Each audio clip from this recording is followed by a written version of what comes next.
Þetta skýrslurnar í pakka 2. Það fyrst þéttir og tímastuðull og síðan það raðtenging þéttis, raunviðnáms og spólu. Í raðtengingunni þá við með sama strauminn í gegnum alla rásina og spennan skiptir sér. Eins og sjáum hérna á vektoramyndinni hérna.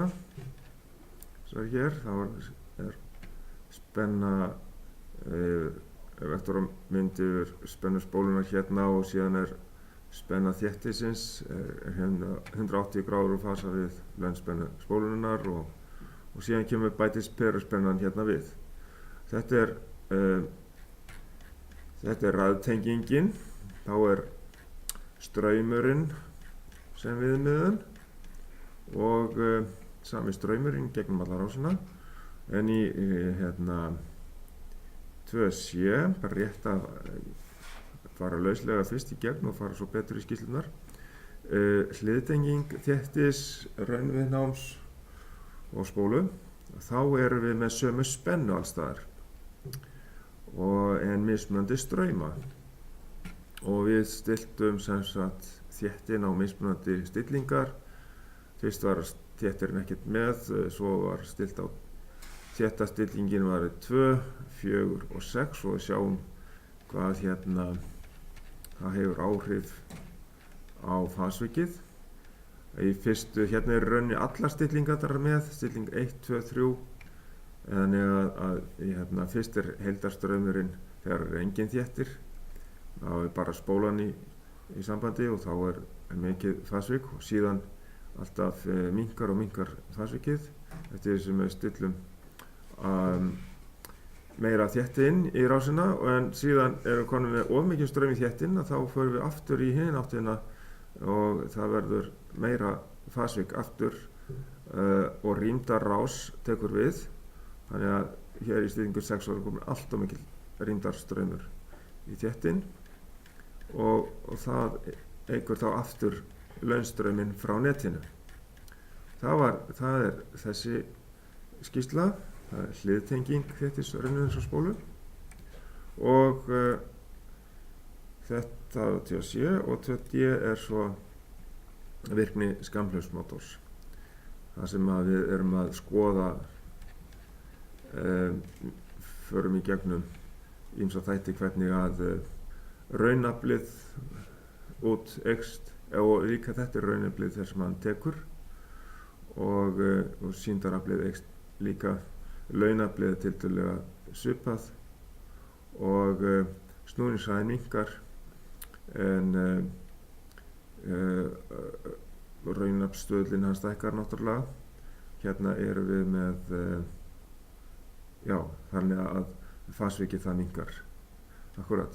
Svo að hér skoðum við ýmsa þætti í virkni skammhlaupsmótors. Skoðum þá fyrst betur 2A skýrsluna með þétti og tímastuðul.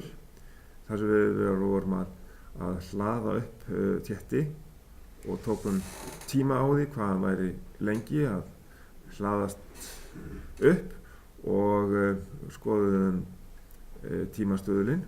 Tímastuðulinn getum við reiknað út með því að margfalda saman stærð þéttisins og stærð mótstöðunar. Það gerðum við hérna, sem sagt tímastuðuls útreikningurinn hér. Það sem sagt R sinnum C, það viðnámið í ómum og sinnum stærð þéttisins í faröldum og þess vegna setjum við 220.000 og sinnum 10 mínus veldi til þess að setja í faröld af því hann 2200 mikrófarad og tímastöðlinn hérna voru 33 sekúndur og þetta passaði nokkurn veginn við það að taka tíman á því hvenær þéttirinn væri búinn að hlaðast upp í 6,3 volt af 10 volta spennu, það 63% af heildarspennunni og það tók hann 34 sekúndur, þannig að þetta passar allt saman. Og þetta í rauninni segir okkur það að í byrjun að þá ætti að vera sem sagt, þá er öll spennan yfir viðnámið þegar við byrjum að hlaða þéttin. Þéttirinn er tómur, það er engin spenna í honum, en við sjáum það að straumurinn hélt strax í hæsta gildi. Af því að við erum með hæstu spennu yfir viðnámið, þá fáum við mesta strauminn í gegnum viðnámið.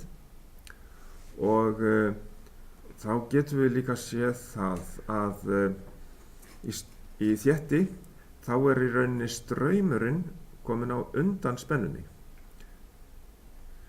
Að fyrst er rauninni straumurinn til að hlaða upp þéttin og síðan kemur spennan. Þannig að í þétti er straumur á undan spennu. Og síðan var þetta þegar að þéttirinn var full hlaðinn, þá var ekki lengur nein spenna yfir viðnámið og straumurinn kominn niður í 0. Þannig virkaði þetta. Og síðan var þetta sett upp í ílínurrit og þið fenguð fram hleðslu kúrfu þéttis og síðan afhlóðuð þéttin og fenguð sambærilega kúrfu í hinn áttina og síðan voru reiknað út. Þetta kemur ekki á prófinu. Þetta er það flókin útreikningur að finna út hvenær spennan er á sama tíma 5 volt, bæði hleðslu og afhleðslu. Þetta er svona meira til gamans að reikna þetta út. Og en hérna vorum við með tímastöðulinn og síðan prófum við að setja aðra spennugjafarspennu á rásina og við vorum að athuga hvort að það væri sami tímastöðull. Og það er pottþétt að það er nákvæmlega sami tímastöðull, alveg sama hvaða spennugjafarspennu við erum með. Að það tekur alltaf þennan tímastöðullinn alltaf svo sami að ná upp hleðslu í þéttinum upp í 63% af heildarspennunni.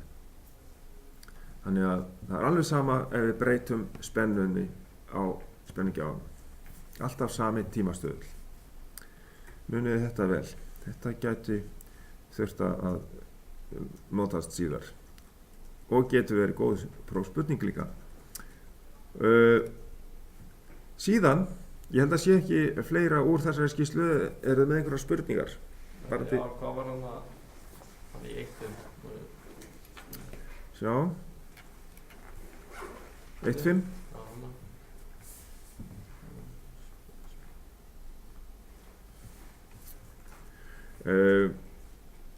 Að hlóðst upp í 3,16 volt sem að veru sem sagt 63% af 5 volta spennu.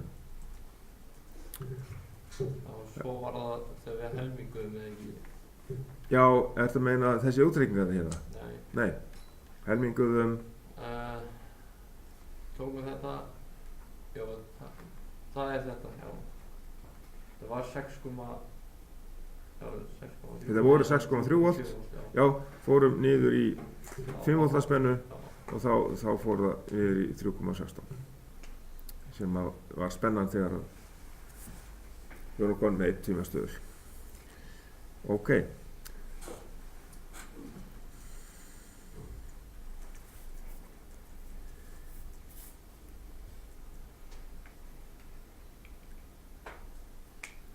Þá eru bara næstu skýrslur sem að það er í næstu skýrslu. Þá erum við með raðtengingu. Það er sem sagt 2b. Raðtengingu þéttis, raunviðnáms og spólu. Og hérna getur spenna orðið hærri yfir einstakann íhlut heldur en spennugjafarspenna, sérstaklega þegar við komum með þétti í raðtengingu. Fyrst tengdu við bara spóluna og peruna. Þannig að hér er ekki það að ræða að spenna sé hærri hér yfir einstaka íhlut heldur en spennugjafarspennuna. En með því að vera með, þetta er bara hefðbundin raðtengd rás og hérna notum við við reiknuðum í rauninni fyrst út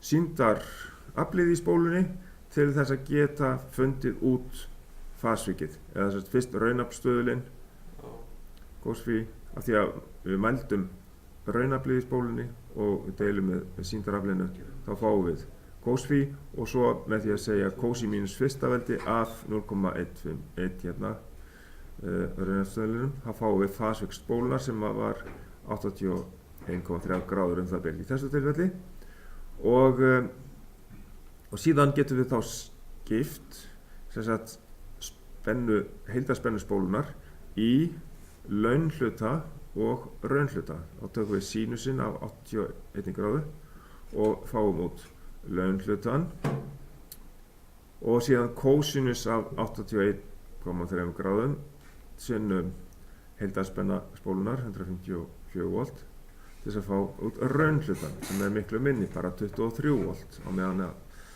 launspennan er 152 volt og þetta setjum við upp í vektoramynd, aðeins að snúa henni betur hér svona,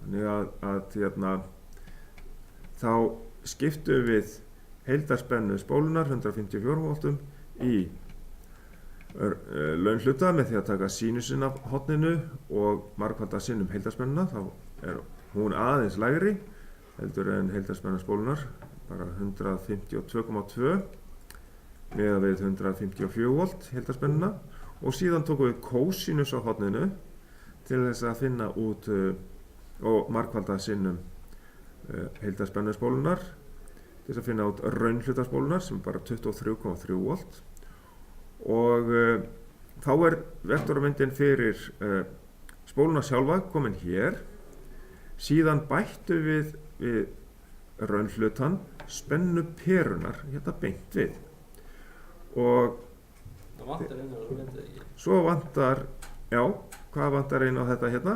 Að þú sem þú taka í sem akkurat, hafa hérna aðeins línu í viðbót og merkja strauminn sem viðmiðun, alveg hárrétt.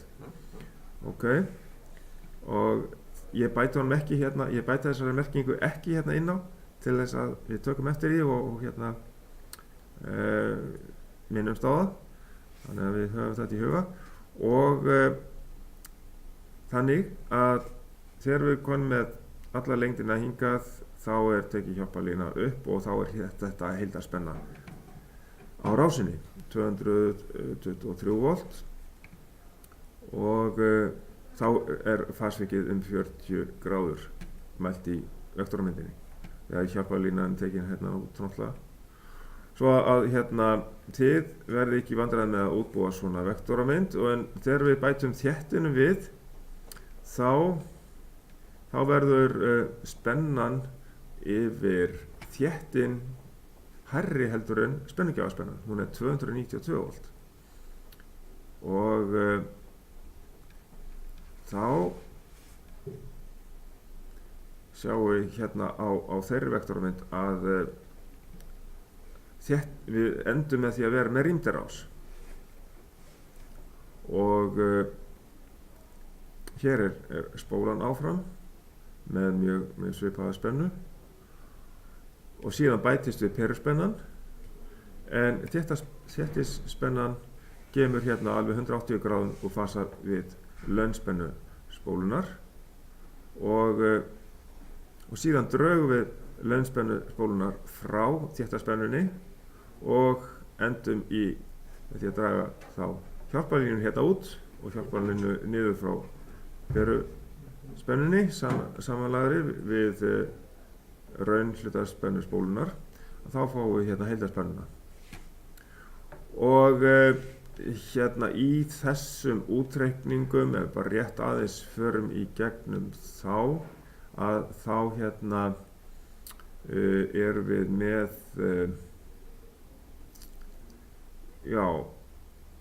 við fáum launafl þéttisins með því að margfalda strauminn sinnum spennuna og hér sjáum við það að þéttirinn, það er ekkert fasvik í honum því að hann er bara hreint launviðnám og síðan höfum við sýndaraflið í spólunni til þess að finna út hvort að fasvikið er ekki svona svipað og hérna mældist 9 vött í spólunni og deilum við með sýndaraflinu og við erum með 80 gráðu fasvikrúm í spólunni og til þess að finna sem sagt launspennu spólunar þá tökum við sínusinn á horninu sinnum heildarspenna spólunar 158 volt og þá fáum við launspennu spólunar sem er aðeins lægri en heildarspennan 156 volt. Svo tökum við raunhlutan, þá tökum við kósinus af 80 gráðunum og margföldun heildarspennu spólunar og þá fáum við raunhlutan spennunar yfir spóluna sem er bara 25 volt og þá setjum við þetta allt saman hérna inn í vektormyndina, spóluna sjálfa og svo bætum við bara beint spennunni yfir peruna sem mældist hérna 167 volt í viðbót við raunhluta spennunni spólunar og síðan setjum við bara þétta spennuna beint inn hérna 292 volt og draugum svo launspennu spólunar frá, hjálparlínu til hliðar, hjálparlínu niður og þá fáum við heildarspennuna og þá getum við mælt heildarfasvikið. Eins er hægt að prófa sig af með því að nota Pythagoras og þá myndum við leggja saman beint í Pythagorasar reglunni raunhlutana fyrst kannski þá er URL pluss UPera það inn í sviga, það í öðurveldi og svo pluss þá er það þéttaspennan sem að myndist vera þá fyrst að því hún er stærri og svo mínus launspenna spólunar sá svíi færi til þá í annarveldi og síðan myndum við fá summun af því og tökum kvadratrót af niðurstöðunni og þá fengjum við út heildarspennuna 233,8 volt. Þannig að við getum prófað okkur af með því að sjá hvort það er með það bil réttar stærðir. Ljómandi, einhverjar spurningar varðandi þessa skýrslu? Við erum komin í gegnum öll þessi atriði. Við erum búin að reikna í rauninni miklu meira af raftengingarásum heldur en hluttengingunni. Þannig að við skulum drífa okkur í hluttenginguna. Það er þá 2C. Hér erum við með hluttengingu þéttis rauninni á spólu. Hér er hins vegar spennan viðmiðun, allt af því að við erum með sömu spennu á öllum íhlutunum, en straumurinn skiptir sér. Og þess vegna erum við alltaf með straumvektoramynd þegar við erum með hluttengingu. Og hérna gerðum við mælingar eftir að við erum búin að hluttengja allt saman og þá sjáum við hérna að aflið í perunni er náttúrulega alltaf eins, aflið í spólunum er alltaf það sama og það er ekkert afl í þéttinum vegna þess að hann er hreint launviðnám og þess vegna er bara hreint launafl sem að hann gefur og við getum notað launafl þéttisins til þess að segulmagna spólu eða spannviðnám, spannálag. Hér sjáum við að við erum að breyta stillingu þéttisins þannig að í stillingu 0 á þéttinum þá er engin straumur og síðan í stillingu 2 þá er straumur hérna 1,42, síðan stillingu 4 2,86 og í stillingu 6 þá er straumurinn mestur 4,29 og sjá að það er miklu meiri straumur heldur en heildarstraumur til spólunar í byrjun hérna þegar stillingin var 0. Það er alltaf sami straumurinn í perunni, það er IR hérna, þetta er perustraumurinn og það er alltaf sami heildarstraumur hérna til spólunar í L.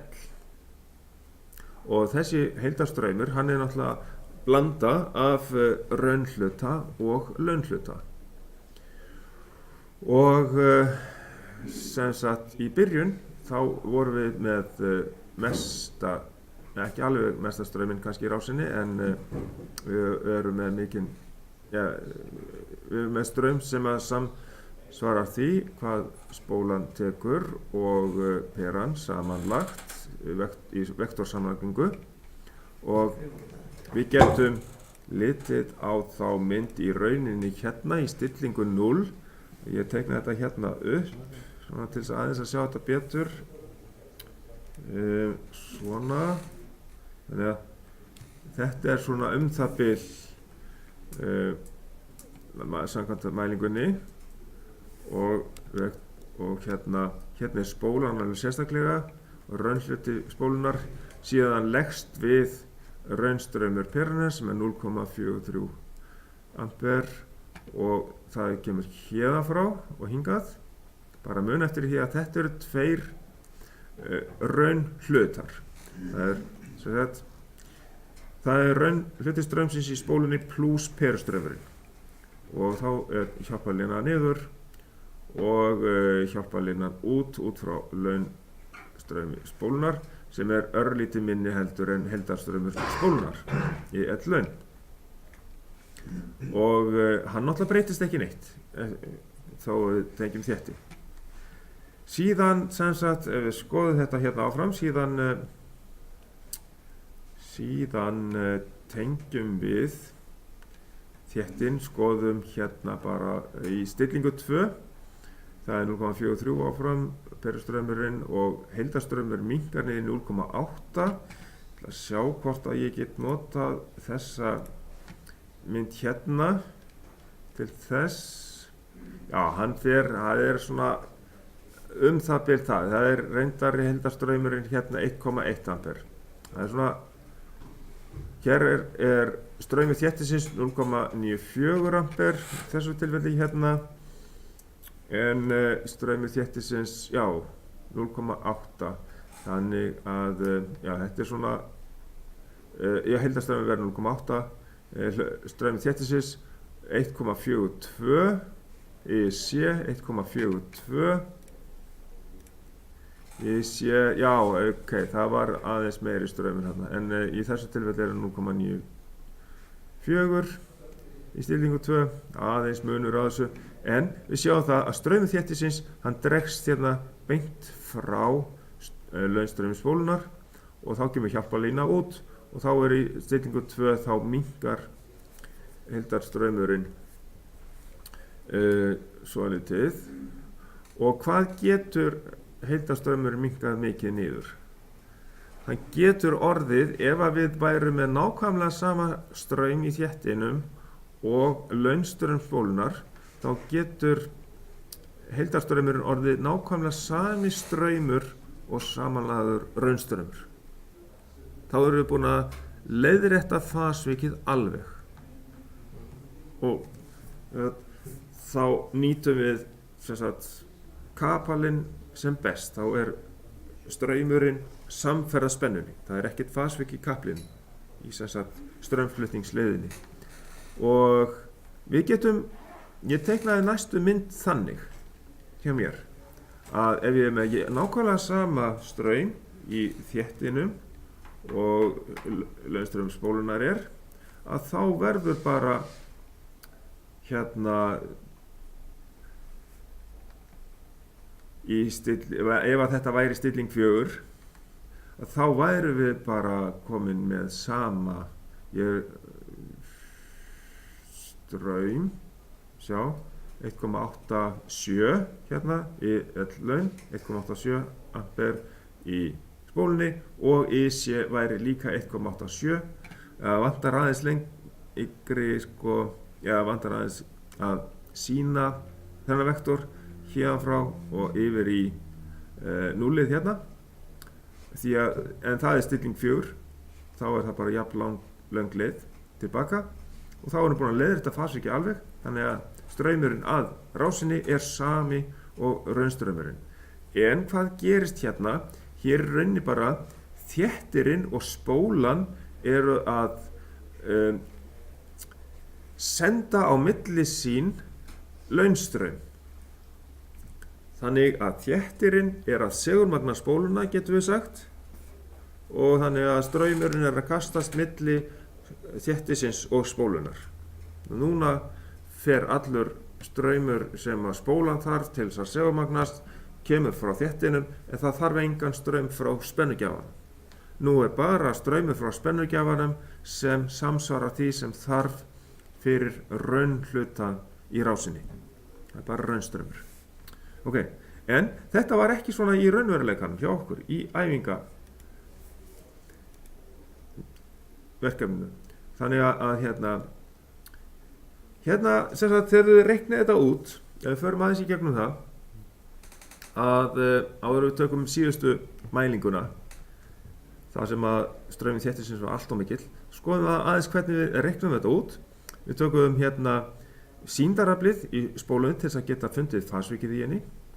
Það er bara straumur spólunar sem spenna spólunar sem er sama og spennugjafarspennan, og þá fáum við sýndaraflið í spólunni og fundum kósfí og þar af leiðandi hornið, fasvikshorn spólunar, fí L, og það breytist ekki neitt sko.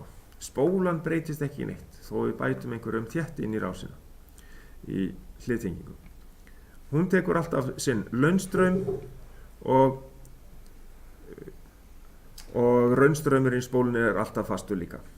Þannig að hér getum við reiknað út í hérna stilling 0 þar sem við reiknum út hérna launhlutastraumsins með því að taka sínusin af horninu sinnum heildarstraum spólunar 1,88 ampere og þá er það 1,87, örlítið minni straumur sem er launstraumur spólunar. Og síðan raunhluti straumsins er mjög lítill, þá er það kósinus af horninu spólunar sinnum heildarstraum spólunar 1,88 og þá fáum við 0,15 ampere sem er raunhluti straumsins í spólunni. Og munið hvað þetta er á vektoramyndinni? Þetta er litli hluti hérna. Þetta er raunhluti straumsins í spólunni. Ok. Og hérna síðan höldum við áfram og við reiknum heildarfasvik rásarinnar og það gerum við þegar peran er í sambandi. Engin þéttir komin inn í þetta. Þannig að við leggjum saman perustrauminn pluss raunhlutastraumsins í spólunni og deilum með heildarstraumnum. Það gerum við í stillingu 0. Svo að hérna þá fáum við kósins raunafstöðulinn 0,2 og fasvikið í rásinni er þá 73 gráður. Ég fekk fasvikið 78. Já, það getur verið þó að sé 78 gráður. Þetta er á þessu bili sko. Ef við skoðum fyrstu myndina hérna þá erum við með, já ok, erum með fasvik spólunar 85 gráður og síðan getur þetta verið 72 upp í, já, það fer eftir hvað raunstraumur perunar hefur verið mikill. Það var 0,03. Já, raunhluti straumsins í spólunni hefur verið 0,13, já. En síðan leggurðu við perustrauminn. Hvað var perustraumurinn hjá þér? 0,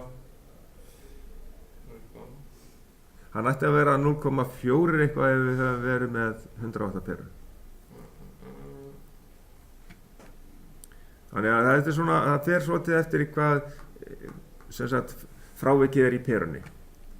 Í þetta laun þá var ég? Nei, hérna IR. Sjáðu í þessari töflu hérna, þá sjáðu er IR, þetta er straumurinn í perunni. Alltaf svo sami. 0,4 eitthvað. Þetta ekki verið. Ertu með þessa töflu? Já. Hvað er straumurinn í IR? 0,25. Já, ok. Það skýrir þetta. Við höfum verið með minni perur. Já, við vorum með minni kannski 60 wattaperu Já. eða eitthvað slíkt. Já. En það er skýringin á því að við fáum þarna stærra horn. Raunhluti straumsins er minni.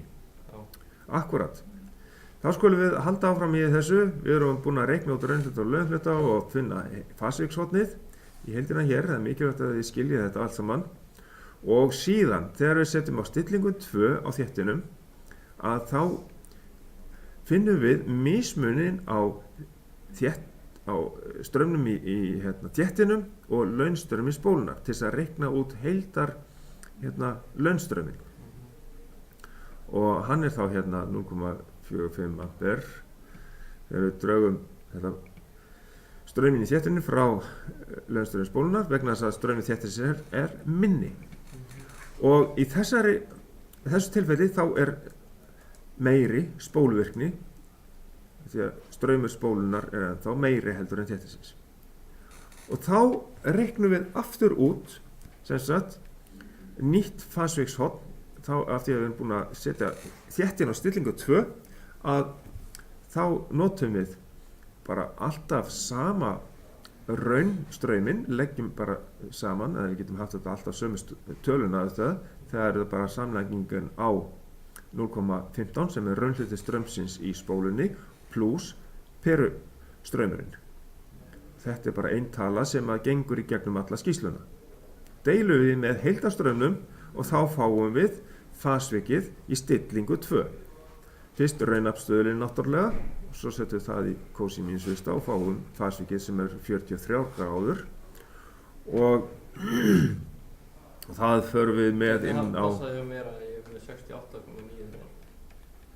Já, hérna eru 58 gráður svo þegar við komum með stillingu 2. Eða við getum séð það kannski þegar við erum með allar stillingarnar. Það er svolítið erfiðar að sjá þetta út frá þessari vektormynd hérna en þó getum við reynt það að hérna í stilling 2 við erum með við sjáum ekki, það er ekki merkt inn á nákvæmlega fasvikið hérna í stillingu 2 en það er einhvers staðar verðist vera kringum 45 gráður eitthvað á því bili. En hvað fekk ég það hérna? Ég fekk 58 gráður, já það er meira. Það er meira heldur en 45, meira en 50. Þannig að það, en það virðist vera minna heldur en 45 gráður þessari mynd hér. En hvað það? Þetta er náttúrulega bara ekki eins nákvæm stillingu, það getur verið einhver annar straumur líka á ferðinni. En við sjáum hvað gerist að við erum að leiðrétta fasvikið að hluta til með því að setja þéttin á stillingu 2. Ok, svo höldum við áfram og setjum á stillingu 4 og þá hækkar straumur þéttisins og við raunin snúum þessu við til þess að fá út jákvæða tölu hérna í straumnum en við sjáum það hérna í formúlun sem er sett upp hér að hérna er straumur þéttisins stærri og við segjum hérna 1,87 ampere sem er alltaf sama talan. Þetta er launhluti straumsins í spólunni og mínus nýr straumur í þéttinum sem er miklu stærri og mismunurinn kemur bara hérna, allt í lagi. Það skiptir ekki máli hvort við setjum svona tákgrænan mínusstraum hérna, þetta er riðstraumur og í riðstraumi getur straumurinn aldrei orðið mínus nema í einhverju augnabliki, skiljið. Af því að þetta er bara virkagildi straumsins. Og hérna, nú er rásin þétta rás eða hefur meiri þétta virkni vegna þess að straumur þéttisins er meiri heldur en launstraumur spólunar. Og þá getum við farið í það að reikna út fasvikið. Og við erum alltaf með sama raunstrauminn, perustraumurinn pluss raunhluti straumsins í spólunni og deilum við með nýjum heildarstraumi rásarinnar sem við mælum. Og þá erum við komin í 60 gráður og þá erum við ekki eins og ég sýndi ykkur áðan þar sem ég tók dæmi um það þar sem að þéttirinn væri búin að leiðrétta fasvikið alveg. Það er ekki svoleiðis raunveruleikanum hjá okkur í þessari æfingu heldur þá er straumur þéttisins of mikill og við erum komin hérna í stillingu 4 þannig að þéttistraumurinn hann dregst hérðan frá launstraumi spólunar og komin hérna upp fyrir núllið og komin hérna í stillingu 4 og þá erum við að auka aftur strauminn en nú er straumurinn komin á undan spennunni og þá erum við komin að auka straum í rásinni, óþarfa straum í rásinni sem er rýmdarstraumur og við gætum verið með 60 gráðu hérna á horn. Það getur alveg passað frá raunhlutastraumsins hérna og í heildarstrauminn sem er komin hingað í stillingu 4. Allt í góðu, þið áttu ykkur á þessu, hvað gerist? Og þið teiknuðu upp þessa vektormynd sjálfur. Þannig að þið eru komin með það. Síðan við vorum búin að skoða hvernig við reiknaðum út stillingu 4 hérna, sem sagt 60 gráðurnar, nú komum við það, þá er bara að fara í stillingu 6 og það byrjum við þá alltaf á því að finna heildarlaunstrauminn og nú er straumur þéttisins miklu meiri heldur en launstraumur spólunar þannig að þá er heildarlaunstraumur og mismunur á þessum straumum og við 2,42 ampere og þá er náttúrulega áfram meiri þéttavirkni í rásinni og við finnum út fasvikið í þessu tilfelli. Það er alltaf þessi sama samlagning, heildarraun hluti straumsins deilt með heildarstraumnum, nýjum heildarstraumi og þá erum við komin með 77 gráður. Fáum fyrst út úr þessu raunafstöðulinn nýjan og reiknum kósi mínus fyrsta veldi að raunafstöðulinnum og fáum 77 gráður. Fasvikið hefur alveg aukist svakalega mikið, skoðum það hérna á vektormyndinni og þá erum við í stillingu 6, þá erum við búin að draga hérna þéttastrauminn frá launstraumi spólunar og þá endum við hingað með heildarstrauminn. Heildarlaunstraumurinn er hér, þessi 2,4 ampere og þá erum við með heildarstraum rásarinnar sem er örlítið meiri hérna í stillingu 6 og hérna með 77 gráðu fasvik. Við erum allt og mikinn straum í þéttinu. Þetta er raunin bara til þess að sjá hvað gerist ef við aukum bara straum þéttisins óendanlega. Ég kannski með eina mynd hérna í viðbót í stillingu 6. Þá sjáum við hérna ég var komin hérna með 72 gráður. Það sjáum við munin á launstraumi spólunar hérna og straumnum í þéttinu sem er komin hérna alveg rosalega hátt upp. Það var hérna, ef hann er kannski 3,72 ampere, það er kannski orðin meiri heldur en raunleikanum, að þá erum við komin með, sem sagt, 72 gráður hérna, fasvikið. Já, ég get það ekki, ég er að taka upp, ég þarf að klára, ég þarf að tala saman á eftir. Ok, en sem sagt að í þessari vektormynd þá eru í rauninni allt og mikið af stillingum en við vorum í rauninni bara með stillingu 2, 4 og 6 og við skulum sjá hérna, já við vorum búin að fara í gegnum það síðustu útreikningana á fasvikinu, heildarfasvikinu og alltaf við tökum alltaf sama strauminn hérna til þess að deila í með heildarstraumnum til þess að fá nýtt heildarfasvikshorn eða fyrst raunafstöðu náttúrulega hérna og svo finnum við fasvikið og erum náttúrulega með þéttavirkni hérna í þessu. Þannig að þið æfið ykkur á þessum útreikningum langt best að bara prenta út skýrslunar tómar og fylla inn í þær með mælingunum og æfa sig í að reikna þetta allt saman út. Það er langt besta æfingin fyrir prófið og svo er náttúrulega þessi atriði sem ég fór í gegnum varðandi hvað í þessu tilfelli, þessari skýrslu atriði var að straumurinn er sem sagt á mismunandi tíma og það er mismunandi fasvik á milli straumana, einstakar strauma í hliðtengingunni og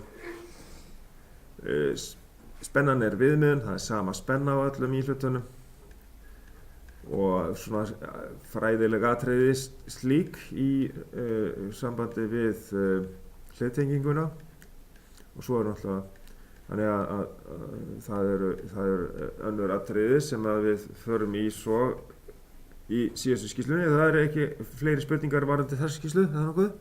Nei, förum þá bara í síðustu skýrsluna 2D og þá er virkni skammhlaups og við tókum hérna nanóviktmæli og mældum mótorinn í álagsvoginni og fundum út fasaafl, tókum bara heildaraflið og deildum með 3, þá fáum við fasaaflið og sama með sýndaraflið getum við fundið fasaafl með því að sýndaraflið í fasa með því að deila með 3 í sýndaraflið heildar og við getum fundið út fasastraum af því að hann var þríhyrningstengdur mótorinn, þá deilum við með rótin af 3 til að fá fasastraumin. Og hérna fasaspenna var 230 volt, heildarspenna var líka 230 volt og þið fundið út sem sagt fasvikshornið í hverju tilfelli fyrir sig og síðan settum við allar þessar mælingar inn í töflu og það sem að kemur út úr þessari mælingu er það að raunaflið það eykst hérna og það minnkar svona munurinn á milli sýndaraflsins sem það eykst reyndar líka. Það minnkar munurinn á milli raunaflsins og sýndaraflsins. Vegna þess að við sjáum, þið gerðu 2 vektoramyndir, aðra vektoramynd þar sem að raunaflið, aflið út var lítið og þá var raunaflið lítið, en sýndaraflið var, en sko launaflið var eiginlega það sama, Q-ið hérna. Launaflið, það helst nánast það sama yfir allt álagssviðið. Þannig að síðan bara